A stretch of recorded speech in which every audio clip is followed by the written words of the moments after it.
If we get into anything that you're not comfortable with, honestly, just say,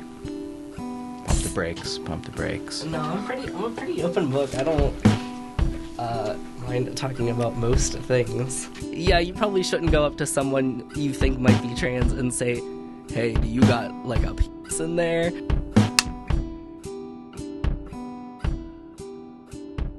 Well, hey, Hello. welcome to the ADHDan podcast. Thank you. Today we have Eliot, Hocke. Hocke. Yeah. See. Okay. Yeah, I shortened my last name. Okay. Well, that actually gets into something that I wanted to talk about because, so I changed my middle name to Juris. Went through the legal process. We talked about this a little bit. And you also went through that process.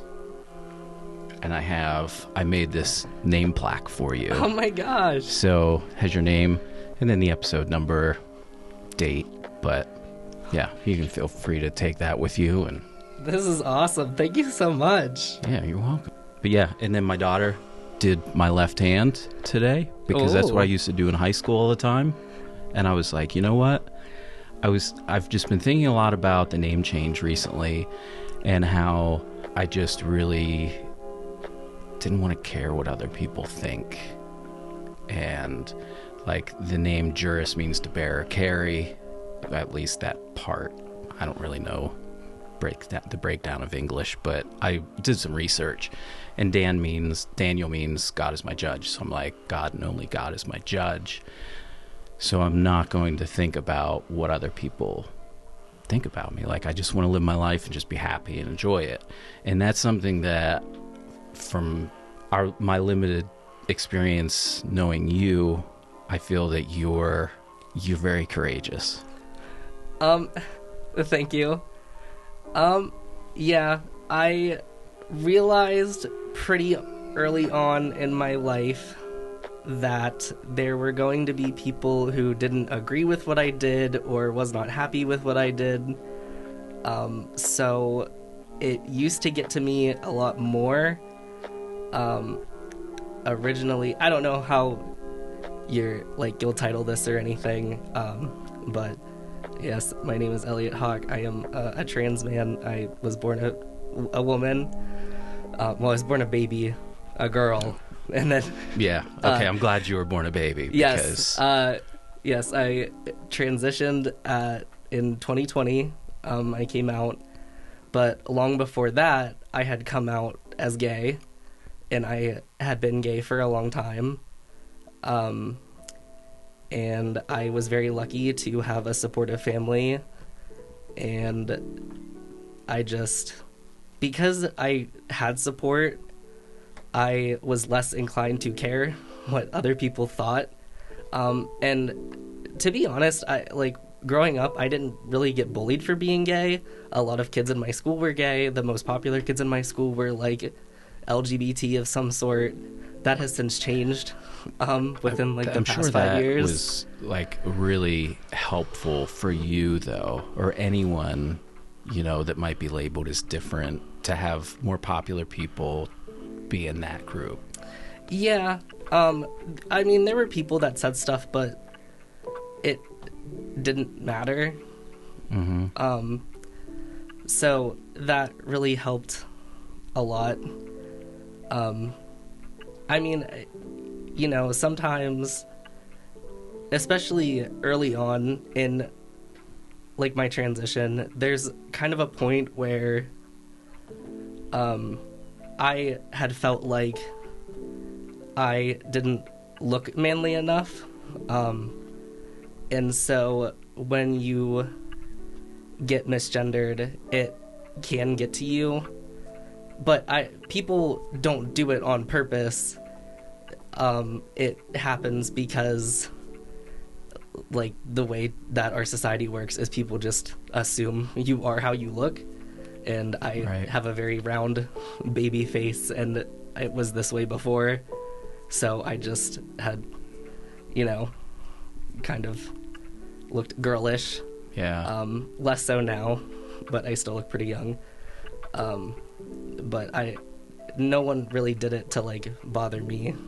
I feel like we had very different upbringings. I just from like what you're saying about your school, like my wife and I, we met in high school. We went to a private non-denominational Christian school, raised very religious, right-wing, Republican, and anything that was different was, that is sin. Like, and it was just, I feel a very hated, like there's so much hatred rooted in all of that. And I think it took me until, I want to say probably 2009, 2010 to really realize how wrong that line of thinking is.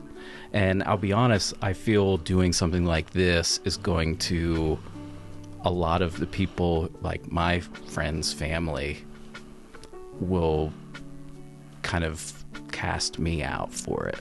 But I don't care. I just, like I said, I want to show just two dudes, you know? Yeah. That's it. People who want to cast you out because of who you are, like, obviously within reason. I know there's a lot of, especially now after the election, there's a lot of like, well, you should accept me no matter what my opinions are, and what my choices are. And it's one thing to have things you can control, and it is one thing to not. There are still a lot of people in the world who believe that being trans is a choice, or who believe that being gay is a choice, and that is just not true. Science has proven that is not true. There are tons of studies on like how different brain chemistry is between like transgender people and people who are not. There's like differences in DNA between like all different types of people. So I mean, if they cast you out for befriending or accepting someone for who they are, they need to look at themselves and not worry about what other people are doing. Right. But in terms of growing up, because we did talk about this before a little bit, people are actually surprised when I tell them I grew up religious. I was very religious. I went to church every Sunday. I went to vacation. What denomination or? I was a Methodist. Okay. I am not anymore. I stopped practicing religion when I was about 13 after my dad passed away. But I grew up religious. I went to church every Sunday. I went to several vacation Bible schools every summer. That was mostly just to get out of daycare. But also, you know, it was fun and free. And I was also in competitive Bible study. Wow. So that was not fun because you had to do stuff like remember parts of the Bible. And I read one passage to go to this like religious Jeopardy challenge at some random school in the middle of fucking nowhere. Wow. And when it was my turn to like compete, I lost because I knew one passage by heart. Do you still remember it? No. No. I was just going to quiz you right now. Oh yeah, don't. I probably have not read the Bible in probably since then.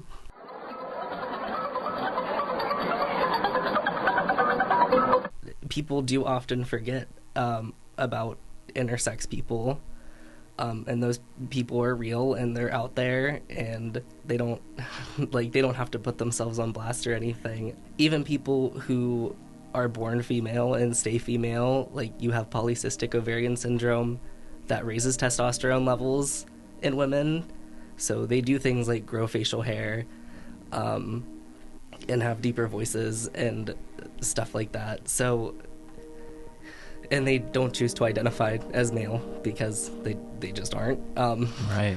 But I think people often forget too that like those things, you know, are all also biological. They're part of hormones and all that stuff too.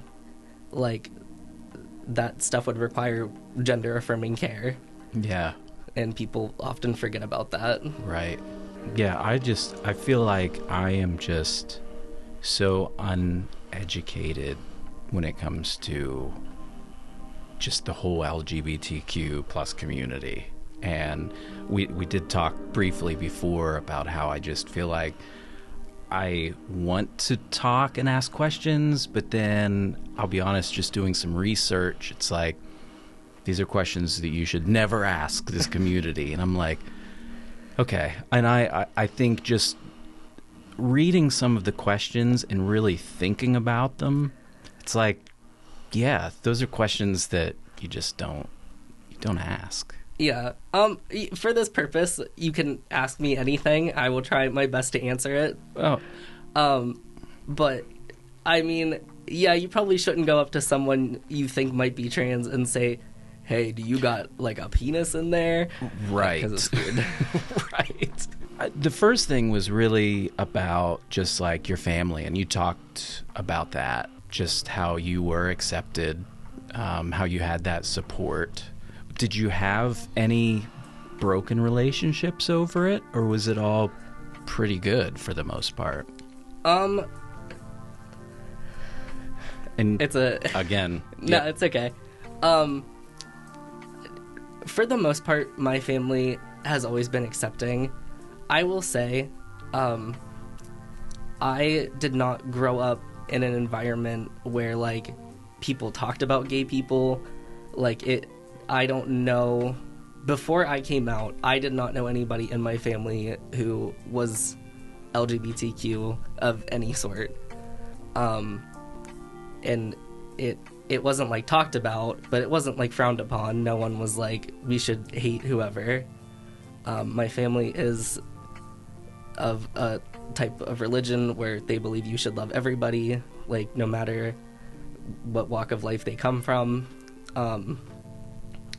But I did have I had some family members who were accepting of me being gay, but they weren't accepting of me being trans. I don't think it was just that. I think there was a lot of other outside factors that had nothing to do with me that kind of culminated into Right. that. But as time has gone on, those family members have like come around, and maybe they don't.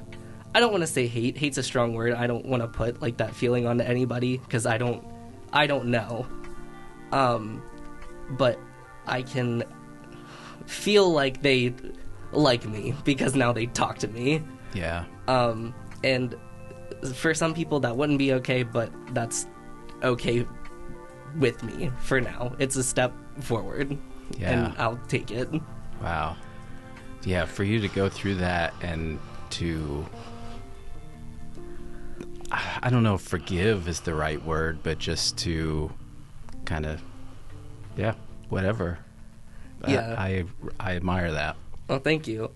It doesn't do me any good to stay angry, I guess. If you're willing to, like, I understand shock. I don't really know. And it's not, me and this particular family member aren't very close. So it's not like I was in distress or like, I don't know, like crying or like dead on the ground or something. But it did make me sad.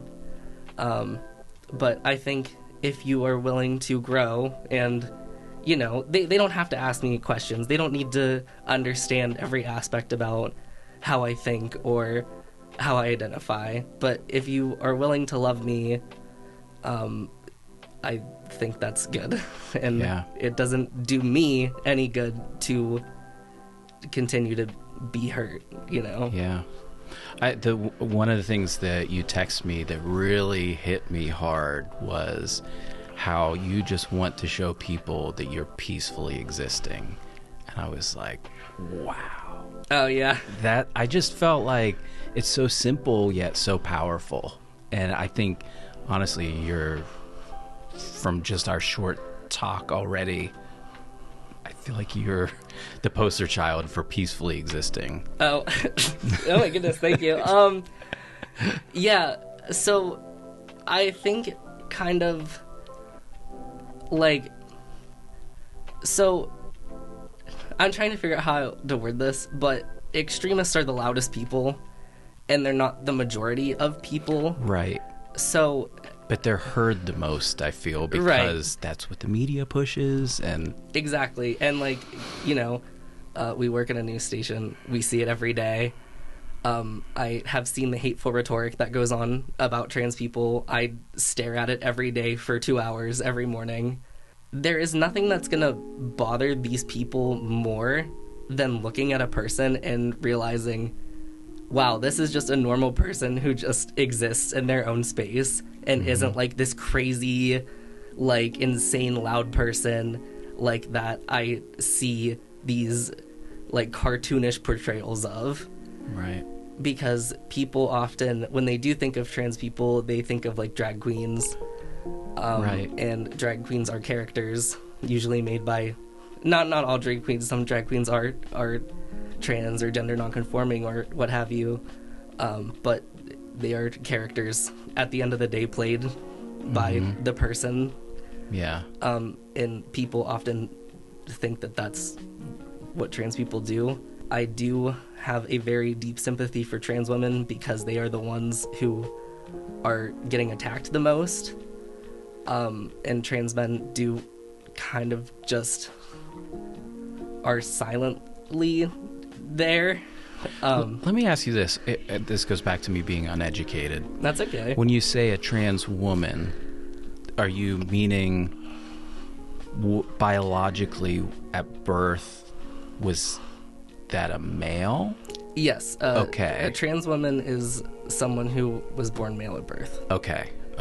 See, No, that's all right. I have no idea. It's like I said before, there's a difference between asking questions because you want to better yourself and educate yourself. Yeah.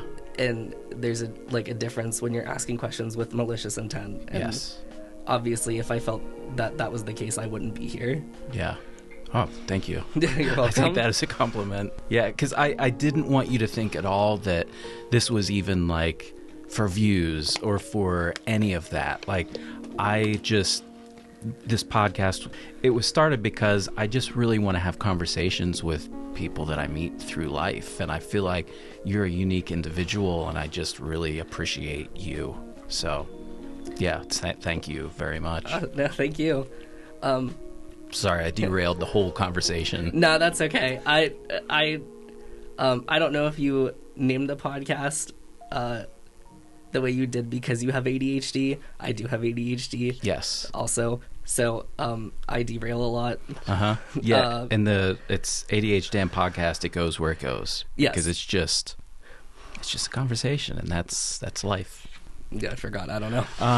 I just remember you were saying trans women and trans men, how the men are kind of more silent.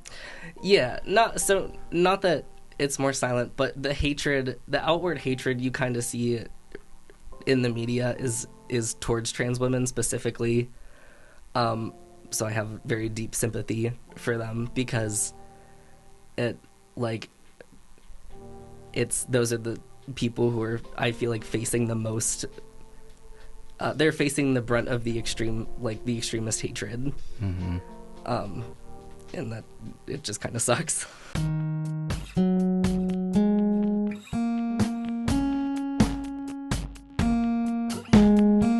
I made a ton of notes, and then I just looked down, and I'm just like... That's okay. Okay, so you said you stopped practicing religion when you were 13. Mm-hmm. Do you consider yourself religious or spiritual now? Not really. It's not something I ever really think about. I believe, like me and everyone should be a good person for the sake of being a good person and not for the ultimate goal of trying to end up somewhere good. So, I mean, I would say if anything, I am agnostic because I don't know what happens when you die, but I know that I'm not going to go through life trying to do something to appease. I know what I'm trying to say, but I don't know if I'm saying it right. Yeah, and I'm following. Yeah, I'm not great with words myself. That's so okay. I'm a good writer. I'm not a good talker. But like, I think you should just be a good person, and what happens after that, it doesn't matter to me. And I really like that. Like, don't be a good person because you're going to be rewarded at the end of your life. Like, right. Just be a good person. Yeah. Peacefully exist. Yeah, pretty much. Here's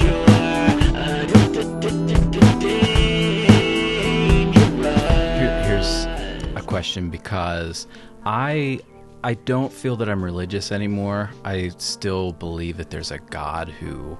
I just look around and I think, there's no way this all just happened by chance. Like, it's just...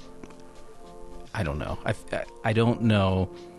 I feel like there's a creator, if that makes sense. If we're living in a simulation, that could be it. Like, I just feel that there's a creator. So, in your position, where do you find your hope or your reason to exist?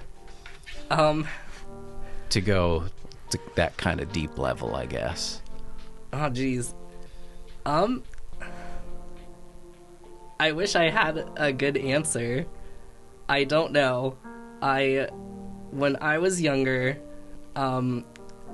especially in my teens, I had a hard time living in general. And every year that passed, I was shocked that I had made it to whatever age I was at the time. And that probably continued up until I was like in my 20s. And I figure, well, I'm here, so I might as well do something, I guess.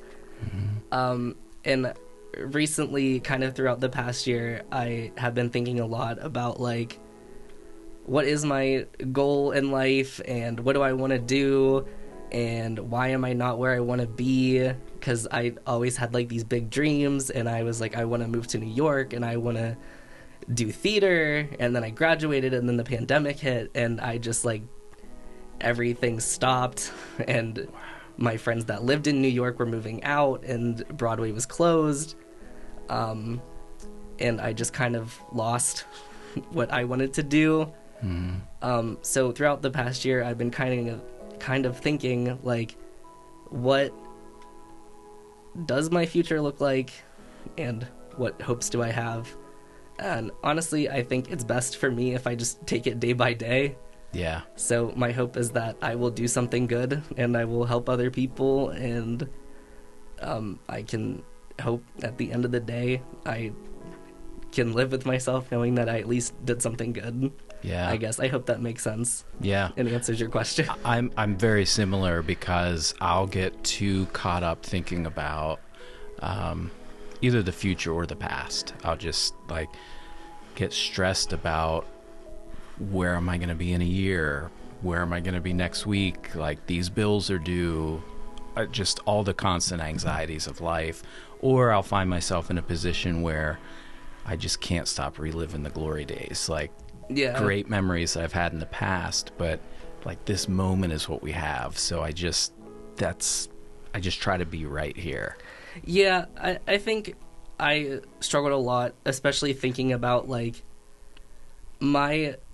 I was very lucky to have a good high school experience. I had a lot of friends. I, like, spent a lot of time with other people, and I think I lost a lot of time in my 20s, because I'm still in my 20s, so, but I'm at the end of my 20s now, so I'll be 30 in a year and a half.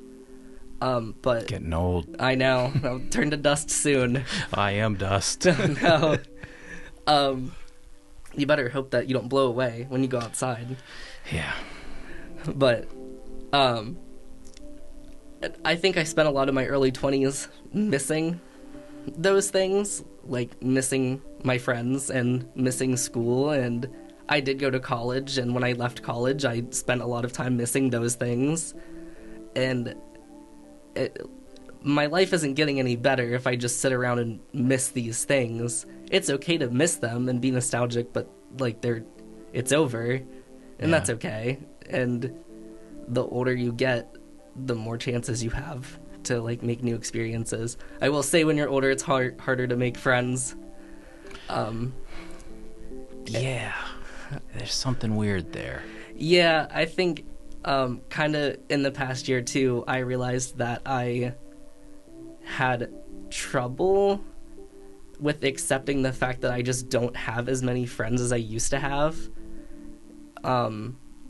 Because, you know, my friends, we grew up and we moved away, and I still talk to my friends and everything, but we just don't see each other a lot anymore. And, you know, you meet people and they leave, and that's just kind of what it is. But I think in the past year, I've just kind of had to face the reality of, like, okay, I don't have, like, 50 friends to go to anymore if I want to go do something. Like, I now have, like, a handful of friends close by, and I had to learn how to just, like, be okay with that. Yeah. And that was tough for me. Do you think the handful of friends, the relationships are stronger than the 50 friends? Like, do you, like, that side of the coin? I'm sure they are. The people that I'm friends with, I've known for half my life now. And we've always, like, been really tight. I have reconnected with a few people, and I feel like as adults, like, our relationships aren't the same as when we were younger. Right. But I feel like they're strong in their own ways as adults, because we are better people than we were when we, like, had a falling out at, like, 18 or 19 or whatever. Probably over some dumb shit. Yeah, it was definitely over stupid shit. Oh, I think, yeah, I just think back to a lot of that stuff, and it's like, wow. But it's really life. Like, you just, at the time, that is what matters. That's your now. That's your moment, and it's, for some reason, it feels like it matters so much more, and you get older, and it's... Yeah. I think the other thing, too, and I kind of realized this as I was connecting with people that I hadn't talked to since before I transitioned, that my friends who I hadn't spoken to since before, they knew me as someone that I was, and not who I am now, which is, like, who I actually want to be. Wow. If that makes sense. Yes. I think, too, especially when you're younger, because I always knew, like, something about me was not right. And when you're kind of pent up with all that emotion, like, it kind of will break you eventually. Yeah. Because I know that it happened to me. I've seen it happen to other people who came out, like, later in life. And so I mean, yeah, I would say my friendships are stronger because they get to know me for who I am now, like, the person I wanted to be. Mm-hmm. And, I mean, honestly, I look at that and think, you know, not to downplay transgender at all, but I do think that you could be a completely different person from when you were younger. Like, people just change. You go through different experiences, and, like, then you add the transgender element to it, and yeah, you're definitely not the same. Yeah, I mean, in some ways I am. I mean, I hope that everyone makes positive change between who they were in high school and who they are as an adult. Yes. I can only hope that for everybody. But yeah, it's like you said, kind of once you add the extra element to it, I wouldn't say that people, because I've asked if it felt like they were talking to a stranger, or if it felt like they were talking to someone different, and the consensus is yes and no, because I'm the same person. I didn't, like, take my soul and put it into a different body or anything, or, like, steal identities or anything. I'm the same person, but it's kind of like it's just different. I don't know. Right. I really don't know how to describe it. No, and I see where you're going. Yeah, it's such a unique experience. I think, because you know, I have many trans friends as well, and most of them I was there, like, as they transitioned, but there were some who I knew before and some who I didn't know until, like, I knew them before they transitioned, and then we didn't talk, and then I knew them after. Mm-hmm. And so it's like, yes, this is someone you talked to before, and some elements are the same, but it's also someone new because they are now comfortable in who they are. Yeah, yeah. Are you comfortable talking about the process of your transition? So when you finally decided, okay, I'm going to do this, like, what brought you to that point? I had known for a long time, like I said, people often think that kids don't know that something is going on, like, with them. I can say, as someone who experienced it, probably from about the time I was, like, 6, I can remember thinking that something was wrong with me, in the way I was, like, made. And I would often think, like, did God make a mistake? And, like, I feel like there is something missing, like, from my body. And I wanted to be like my brother, but not, like, in the kid way that, like, people want to be like their older siblings. Yeah. But, like, I wanted to be like him, as in also be a boy and a brother. And I would get really mad when people would tell me I was a girly girl, or that, like, I just liked girl stuff or whatever. My mom didn't, like, you know, she didn't force gender roles onto me and my brother. We were allowed to do whatever we wanted. So I did play with Barbies, and I played video games, and I liked all sorts of stuff.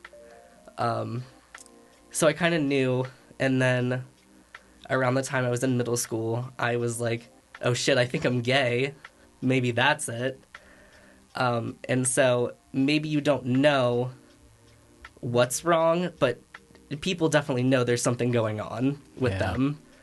So then I was probably about 15 or 16. I had watched a documentary about kids and teenagers who were transgender as well. And it finally, like, clicked. Something in my brain was just like, oh, this is probably it. And then I ignored it for several years and kept living my life. But throughout college, I would drink, as you do, and I would get drunk, and I would regularly text my best friend things like, would you still love me if I was a boy? Just curious. Drunk texts. Yeah, like, it was just kind of like a thought that never went away. Mm-hmm. Like, you look at people and you're like, oh, I wish I looked like this, and then it's like, oh, that's a man, and it's like a whole thing. So I finally decided in 2020, I think I was about 24, that I had just was tired of pretending to be someone I wasn't. And when did you graduate college? I graduated right around. I graduated in 2019. Okay. Yeah. So right after I graduated college, and I had gradually had started to look more masculine and dress more masculine. Before all that, I was dressing very girly. I was wearing a lot of dresses and stuff, especially at the end of college. I think I was overcompensating for something. But I just, you know, like, I know tomboys exist and all that stuff, but it's you have a very physical reaction to how your body is developing versus how you feel like it should be. And I think that's what people don't understand, because a lot of people think that, like, oh, they get this from the media, or they learn about this online or whatever. But no, like, people know, your kids know that there's something going on with them. Whether you want to be a safe person for them to tell is up to you. But that's kind of it. And I had started testosterone about 6 months. So actually, I first entered therapy. I had been in therapy for a long time, but I was now living in an area where I had accessibility to a therapist who specialized in gender dysphoria. Wow. And I saw her, and I told her what was going on, and she said, well, it definitely seems like you are probably experiencing some strong senses of gender dysphoria. And I started testosterone about 6 months later, so in June of 2020, and then I had top surgery in January of 2021. And so that's, ever since then, I've just kind of been smooth sailing. I don't have a beard yet. I cannot grow one. I see a 5 o'clock shadow occasionally at work, and I'm like... Yeah, sometimes I just get lazy, but I have to shave it because I feel like if I keep growing it out, they're not going to let me, like, within 500 feet of a school. That's how I feel about mine sometimes, because it's so patchy, and Yeah. I have, like, a spot right in the middle of my chin that barely grows, so seriously. Nah, yours looks fine. Like, mine's, like, right here, and it's... If I grow it out, I'm gonna look like an insane person. I just know it, so I just don't do it. I think you should do it. I don't want to. I actually am, I'm breaking out because that's where my facial hair ends up growing. Yeah. When I, like, get acne. Well, then you just grow the facial hair and you'll never know if you're breaking out. Well, Just stay away from schools. I would try my best. You didn't ask, but I'll tell you. It is also very strange being in your 20s, your mid-20s, and experiencing puberty again, because you're, like, mad at the world, and everything's pissing you off, and you can't cry. Wow. And then I was like, oh, man, is this why men are always so angry and punch holes in walls? And Wow. Obviously not every man punches holes in walls, but when I first started testosterone, I probably could not cry for years. I think it was probably just, like, this past year that I've been able to consistently cry. I probably have a good cry once or twice a year. Yeah. I wish I could more, but I do feel that... I don't know if it's just how men and boys are raised, like, just brush it off, you know? Maybe something with that sticks with you mentally or something, but it's like... I'm not great at showing emotion. I feel that I'm getting a little better at that, but... Yeah, I'm sure definitely the way boys and men are raised have a lot more to do with it. I truly think my family is a rare exception because even though I was born female and I was raised female, I was not very emotional growing up. I did get diagnosed with autism when I was around 24 or 25 as well. But my family is just not very emotional, and now that I'm older, I am more emotional, probably than, like, 95% of my family. So before I leave some holiday events, I will force them all to say they love me. And it happens maybe, like, once or twice a year. They don't have to tell me they love me for me to know, but sometimes, you know, I just like to remind them.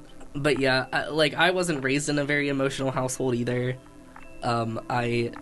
It took me a long, long time to have healthy emotions, and then to, like, experience the effects of testosterone on a not super healthy emotional, like, awareness is nuts. Like, people, like, boys and men who are, you know, they're born boys and men, they stay boys and men, they're raised like boys and men, they're cisgendered people, as the kids say. Like, I don't know. I don't know how they do it. It's nuts. Here, let's flip the table. You want to ask me anything? Because yeah. It's crazy. Yeah, I guess. So, when you're growing up, and, like, how do you... So you're older now. Like, not old, but 41, older. I'm dust. Yeah, not... Yeah. But you're not a 14-year-old boy. But, like, do you feel like now that you're older and have a family that you kind of learned how to deal with emotions? Did it take you having a family to learn how to deal with that? Or was that something you kind of learned yourself? I don't think I really knew true love until I had my first kid. Like, I loved my wife, like, the whole time we were dating, but it's, like, to me, I just felt like that's, I don't know, that's one type of love. But whenever you have something that you actually created, it's like, wow. But it's scary, too.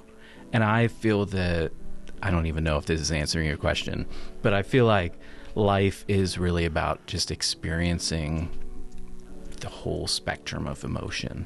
Yeah. And just learning from it and just being in that moment. I guess a better way to phrase my question, not that your answer wasn't good. It was good. It was insightful. I think I probably forgot what the question was partway through. I guess a better way to phrase it would be, like, how did you break the cycle? I want to say probably my wife helped me with it. And the cycle was in, like, repressed emotion or, like... Yeah, like, from what I'm understanding, since you grew up in, like, a conservative household that was very traditional, like, when did you decide, like, this isn't a normal way to be? Yeah, okay. I think it goes back to kids again, because I try to show my kids that it's okay to cry, to show your emotion. And again, like I said, it's still something that I'm working on. I feel like that's just a life a thing that you just keep learning and growing with. But yeah, I want my kids to know that it's okay to show if you're sad, if you're angry, because I think when you actually show that emotion and portray it to people so they can see, it helps you to maybe understand it more. Yeah. So I think anger a lot of the time is a default to cover up any other emotion, if that makes sense. Yeah. Oh, yeah. When I was younger, I had a lot of anger issues. Mm-hmm. Now that I'm older, I have less of them. When I was, like, younger, I broke a controller, and I was so sad. What console was it? It was a PlayStation 2 controller. I was playing Kingdom Hearts 2, and it's the one boss where you have a timed event, and you have to kill all of his water minions. And I am not good with timed events. They make me freak out. They always have. And I was... if I had just one more hit on him, I would have killed him, and the time ran out. And I was so mad, and I threw my controller, and I broke it. And I remember just, like, it was like in a movie. It was, like, slow motion. I went and, like, picked it up. Like, it was this little, like, my robot friend that I just, like, broke in half. And it looked at you and said, "What did I do to you?" Yeah, it did. I swore it talked to me. And I was so sad, and I was like, I can never get mad at a game ever again. And honestly, since then, I don't. Yeah. Like, I'll get annoyed, but I don't think it's worth it. Right. Sorry, that was kind of off topic. No, that brings up a good point, because I think sometimes we look back at those situations and it's like, son of a bitch, why did I act out like that? But it's like you learned from it. And that's really it. I think too, like, I knew how to feel my emotions, but I didn't know how to process them and let them go. And that's kind of something that stuck with me. And I have found out pretty recently that my entire family is like that. And it's just kind of a generational thing. So I think learning that I didn't think I had a cycle to break, learning that I do was very hard for me. What was that moment like when you realized, like, yep, that's me too?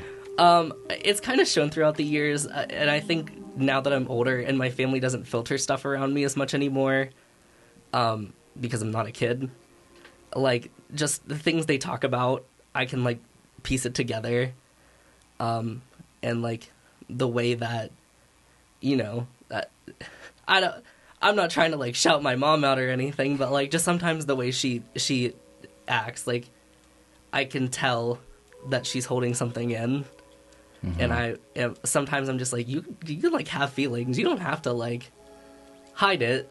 I think as a parent, sometimes you almost do that you think you're protecting your kids. Yeah. kind of after I noticed that my mom does it, I noticed that my entire family does the same thing. And I just was like, this isn't, like, I don't know. I was like, this isn't how it should be. Right. And they're, like, there's nothing wrong with my family. Like, no one's mean. Right. Or anything. I just notice it's something they do. And I personally can't go through life like that because it does affect my relationships and it affects me. And, like, if I hold my emotions in too much, I'll get overwhelmed and just kind of, like, shut myself out from everybody else. Yeah. And you don't want that. No. Mm-mm. So, in this position in your life, what is something that you would like to tell someone who is feeling trapped? Just like about being LGBTQ plus, or just like in general. Or... Well, let's do both. I mean, well, if you are someone who is LGBTQ plus and you feel like you're trapped or you're struggling and you don't know or understand what's going on, that's okay. You don't need to have it all figured out. It's okay to question stuff. It's okay to try things out. It doesn't make you, like, invalid or a bad person to say, hey, I'm gay for a while, or I think I might be this, or I want to try doing this. Like, it doesn't mean, it doesn't mean there's anything wrong. Mm-hmm. It's okay to take your time. If you are in need of support, there are hotlines out there. I'm sure there are a lot more trans people in the world than you realize, because honestly, this is my first time speaking publicly about it. I was thinking for a long time I was just going to fly under the radar and never talk about it after my name change. And that bad man and this man showed up and said, I want you on my podcast. And I said, I love attention. No, I mean, I think education's important. I think it's important to, have someone with the experience kind of tell the truth. Not like the truth, but just kind of, speak. Yeah, and share experiences. Yeah, education's important. And I feel like a better way to educate people about these issues, no matter what it is to have a conversation. It's easy to say, well, just Google it. And, like, you could, but, I wouldn't be forming the same connection with you right now if you were just Googling questions on a screen rather than having a conversation with an actual person. Right. And I know not everyone thinks like that. I don't expect people in the trans community to answer everyone's questions all the time. It's okay if you don't want to answer them. I feel like it's something I like to talk about. It's important to me to make sure people have accurate information about what is and isn't true about trans people. Honestly, educating yourself is important. So, Mm-hmm. And I think, too, like, I could say, well, Dan, just go Google it. But then you Google it and you might fall down, like, a rabbit hole of weird shit. Right. It could be great weird shit, and it could also be really bad. So with all the misinformation out there now, too, I think it's just better to talk to people. My general life advice is I don't have any. I wish I did. Still figuring out yourself. I live day by day. I guess the best thing I can say is something I still struggle with is I compare myself to other people. I know a lot of my friends who have their lives together, or it seems like they do. Don't fall into the trap because no one knows what they're doing ever. Right. And everyone is taking it day by day. And even if someone says, every day I am living my absolute dream, it probably took them a long time to get there. And are they really being honest? Yeah. I'm sure, like, I would love to be an actor or do a successful stand-up show. And maybe one day I will. But... Wait, you do stand-up? No, I don't. Oh. I want to. Oh. I have something written. Oh. We're going to have you back. Oh no.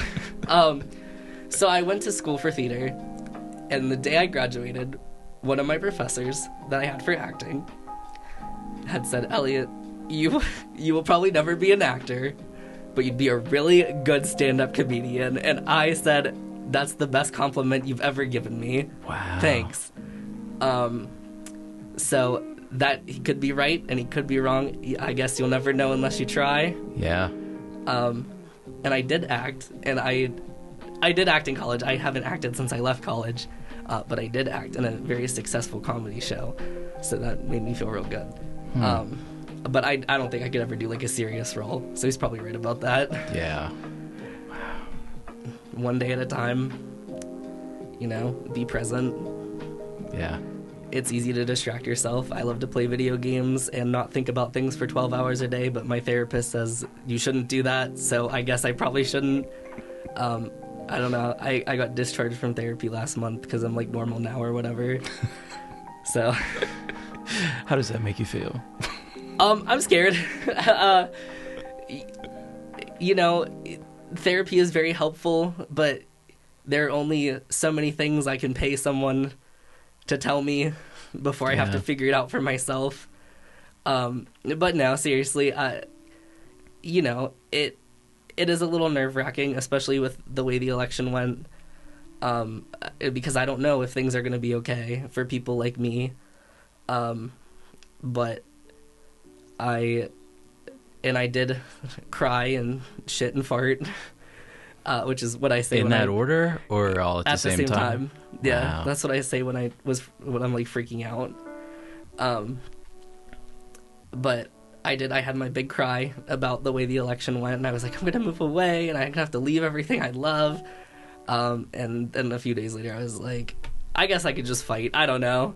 Yeah. So it is scary to kind of venture off on your own. It's like when a bird pushes you out of the nest. Yeah.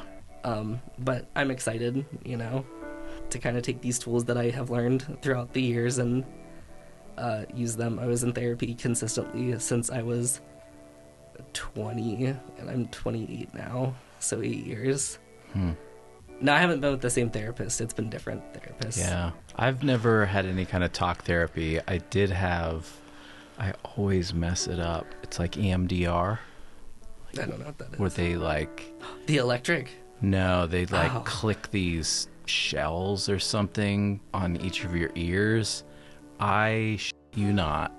2 of the times I had appointments, I didn't even want to go because I just had a terrible headache. Yeah, I'd freak out. I hate that. What's that supposed to help you with? I felt the first time I was so skeptical. I'm going in there. I'm like, you know what? I feel like this is kind of, what do they call it? Snake oil or whatever. Like, yeah. And I had a terrible migraine. Sat down, and he starts clicking these. I think they're like turtle shell something. I don't know, and then they gradually get faster, and then he'll move them like closer to each ear. I felt my headache just leave my head. Yeah. I was a believer, like instantly. His thing is, and I don't know if I agree with this, but he said talk therapy is no good because you're just reopening the wounds. Do I agree with that? I think everyone is different. Everyone needs something different. Yeah. But what he did that day was magical. Yeah. It was... maybe I'll try this weird shell therapy thing. And then after the session, I bought some medicine from the back of his van, and there was a chipmunk in the van. Was this legal? I want to have him on the podcast. Did he give you something before this happened? No. This all sounds like a fever dream, is what I'm getting at. It was crazy. But then I did go back. I had a lot, not a ton more sessions, but then I do remember there was another one when I had a headache again, and it felt like it was just pulled out of my head. Huh. That is weird. I wonder why that works. I don't know. I don't question it. Yeah, I probably wouldn't either. Yeah.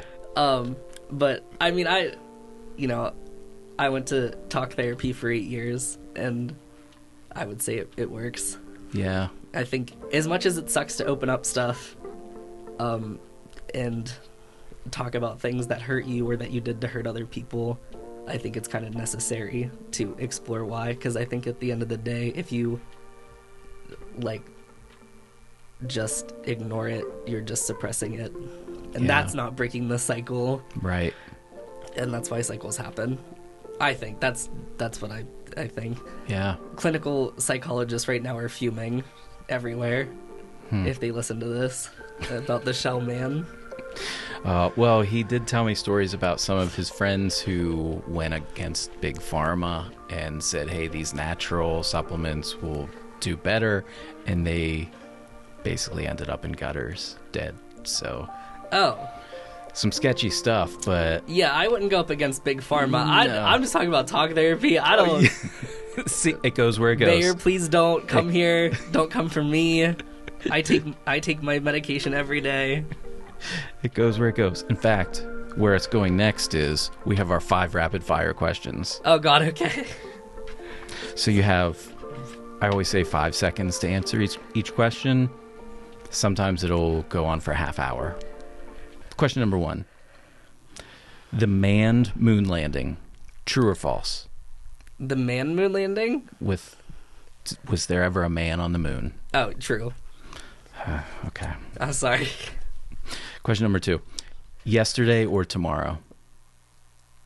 Tomorrow. Number 3. You've just unlocked time travel. What is the first thing you do? Oh, man, I don't know. I'd want to go to the past, but I don't know when. Okay. Would you try to change anything? No, I just want to look. Okay. I'd probably do witch trials, because I want to see what was going on. I don't want to see Salem, or I want to say Salem, but I would probably go straight to Europe. Yeah. To really see what was going on over there. Wow. I also would do probably medieval times. Okay. Not to be confused with the restaurant Medieval Times, but the actual time frame of medieval times. Or you could go to the start of humanity. Yeah. And I'll be honest, I don't have any idea where or when I would time travel to. Yeah. I don't know. I want to, I don't know. I think it's easy to say the future because you want to know what happens. But I just want to know so bad what humans were up to. Mm-hmm. Have you ever watched the Wired does the series where they ask, these scientists who are historians, and they're, anthropologists and stuff, and they have, a focus. So, there'll be a historian who's focused on, the ancient Greeks, and one who is focused on, Roman culture, and, they answer a bunch of questions about what life was really like. Wow. Have you ever seen those? I've seen some of their content, but I haven't seen any of those. Oh my God, I love them. I love those videos. I will watch them on repeat, over and over again, because I'm just so fascinated by them. Yeah. So would you consider yourself a history buff? Do you, maybe not super knowledgeable, you could spit out all these facts, but that's something that excites you? I'd say probably. I think a lot of things are interesting. I get really fixated on one thing for a long time, and it's really intense. Is that the ADHD? It does happen with ADHD. It also happens with autism. Okay. So I'd say it's probably both. Mm-hmm. But history is just one of those things that I can really hone in on for a long time at a really intense level, and then of course I'll forget all about it the next day. Yeah. I do that a lot. Yeah. So I mean, I guess if I was a history buff in the way that I enjoy learning about it, then I'd say yes. Yeah. But I learn about a lot of things and then I forget all about them. Yeah. But it's in there somewhere. It's in there somewhere. I'm like that with science too. I really love the study of disease. When you asked me what time I would go to, I almost said the Black Death, and then I thought maybe that was a little morbid. Oh. But I just want to know so bad, what happened. Mm-hmm. I mean, we know how, we know why, but what was it really like, Yeah. But yeah, I like that stuff. All right. I'll take it. Question number 4. I don't know if you're a conspiracy guy, but which conspiracy do you believe is 100% true? Which conspiracy are you going to the grave? This is how it happened. I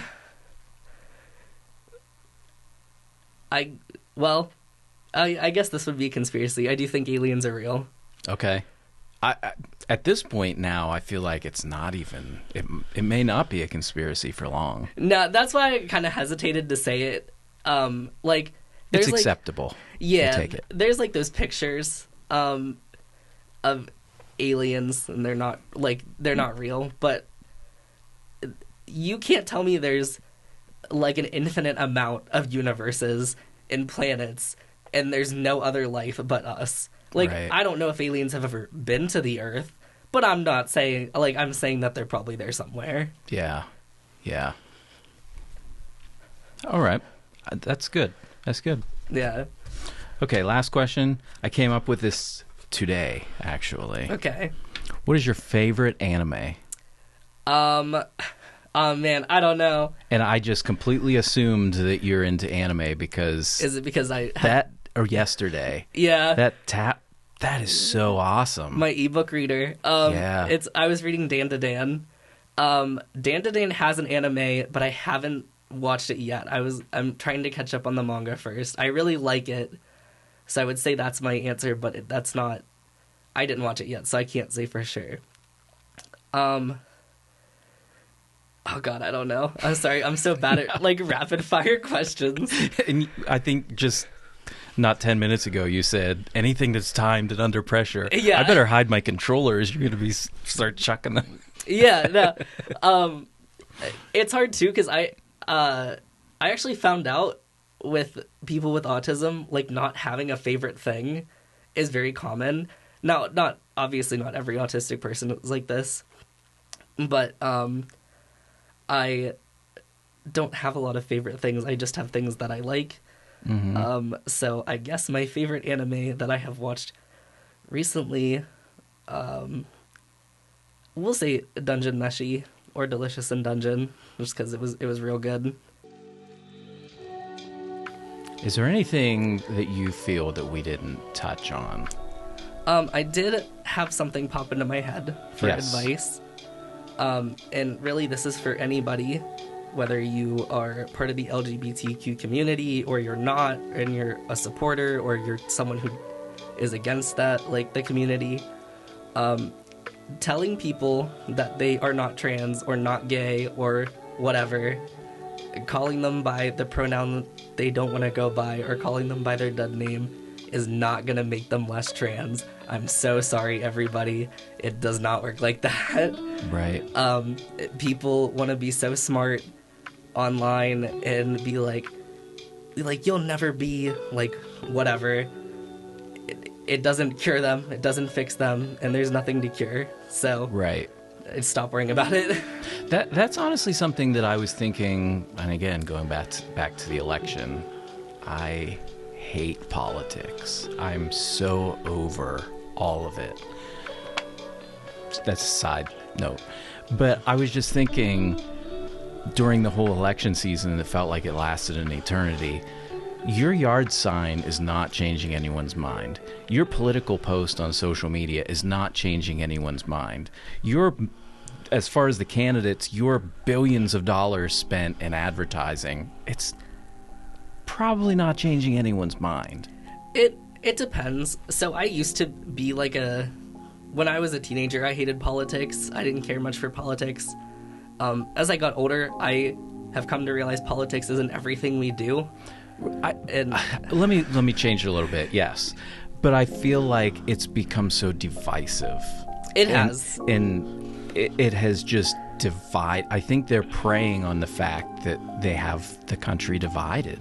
And earlier you said about how many people are really in the middle. I think we were talking about something different, but it made me think with politics and just the U.S. in general, there are so many more people in the middle. Yeah, kind of going back to like the extremist or the loudest people. Most people I meet who find out that I'm trans or know that I'm trans, they do not care. It is not a thought in their head. They find out and they say, okay, and that's it. And but like the right extremists are the loudest people, and they want to say that they hate trans people and stuff, and that does scare trans people, and sometimes it scares me because we live in a predominantly red area, and I'm a man. I don't think that people are gonna come up and like try to fight me or anything.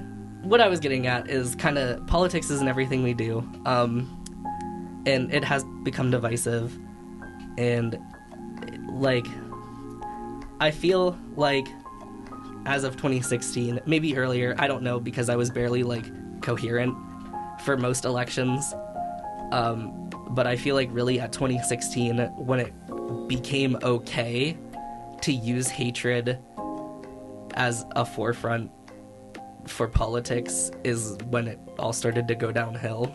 It's tough because I want to say, I'll say it like this. In our lifetime, I think when Trump got elected in 2016 was kind of like when people became okay with giving up their moral values and became okay with hating other people based on random shit that doesn't matter to like assert their political opinions, if that makes sense. Yeah.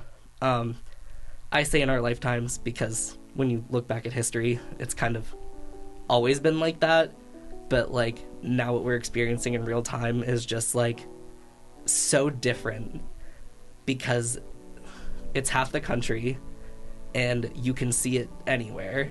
Like you can see it online, you can see it on TV, it's all over the place. Where I feel like, back a long time ago, we didn't have social media. Right. I was going to say, yeah, social media is so much more prevalent now. So too, and also, this is like an entirely different conversation. Maybe we can have another day. But ethics in journalism has really gone downhill. Mm-hmm. I personally feel like that has a lot to do with it, and why politics now are so divisive, because media outlets are just okay with saying whack shit that's not true. Mm-hmm. Eliot, thank you so much for coming out, and like just your openness and your I know I've said it so many times, but just your courage with all of this. Oh, thanks. I appreciate it. Yeah. Before you go, though, you do need to sign my door. Okay. So I have all of these. You take your pick. Oh, boy. Or all of them, if you want. No, that's okay. I'll do this gold one. Yeah. All right. All right. Thank you, sir. Thank you. Just a couple of dudes. Just a couple of dudes. You should rename the podcast that. Couple of dudes.